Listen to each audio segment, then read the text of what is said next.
It is a great honor to speak at this event today. My name is Tunkin. I changed my name 7th May 2016. I'm a Rohingya, born and brought up in Arkhana State, western part of Burma, Buthidaung Township. During democratic period time, my grandfather was a parliamentary secretary, but today I'm not a citizen of Burma because of 1982 citizenship law. During my childhood time in Arkhana State, after 1988 uprising, I have seen serious human rights violation, what I have faced in Arkhana State. As you all know, today historians have mentioned,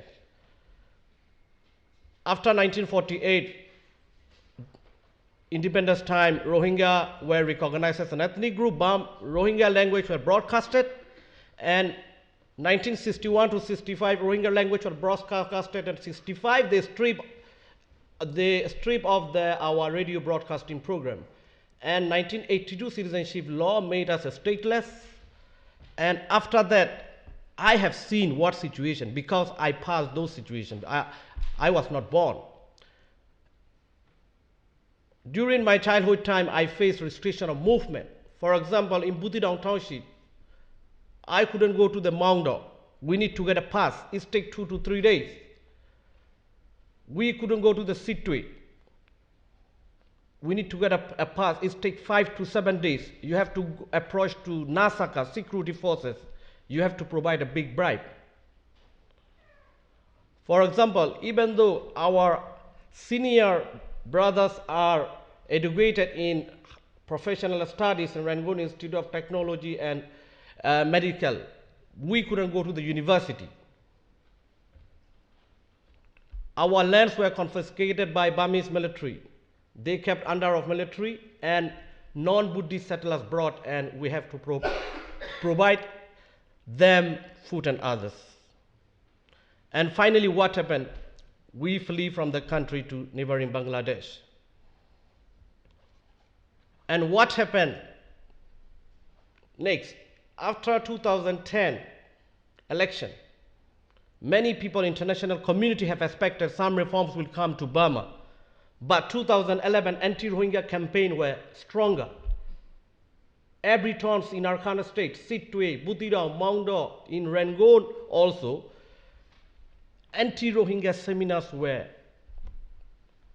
held by the and extremist groups. But President Thein Sein government allowed, and as a result of that, we faced violence in 2012. 140,000 Rohingya become IDPs,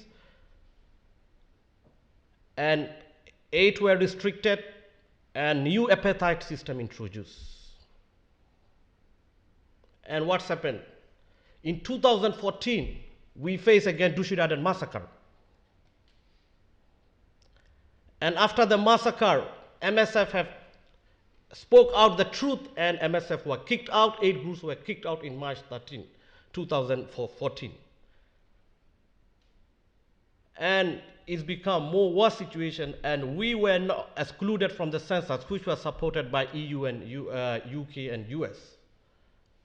And historically, the first time in Rohingya history, Rohingya were not able to right to vote and right to be a member of parliament in 2015 election. So if you look at the timeline, the situation of the Rohingya, from 62 when General Leung took power, they strip of our ethnicity, and introducing 82 citizenship law, they strip away our citizenship by introducing 82 law, and then after 1988 onwards, from 1990, restriction of movement, marriage, education, confiscation lands were carried out, and after 2010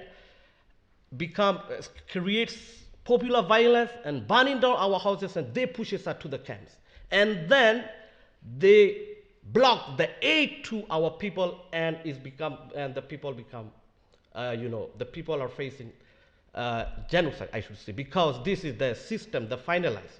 Whether you want to stay in camp without food or you leave the country. This is what Burmese government systematically wiped away our community. Like me, 1.3 million Rohingyas are facing today. Every time we receive the calls, they ask, what's going on? It's been 3 years. We didn't receive any help from international community. International community raising the issue, but we have never seen the practical action. UN Special Rapporteur, former Mr. Thomas Cantona, have mentioned violations against Rohingya is maybe crime against humanity, but we did not see international community action. We have seen these issues are only at the media. As a Rohingya, our fellows, brothers, sisters in Arkhana state, they are like hunted by animals with combined force every day. Rakhine extremists together with security forces. We've been crying out for international support, for international solidarity for a long time, but unfortunately, we still did not get any proper action and any practical action from them. I'm sorry to say, I have to tell the truth.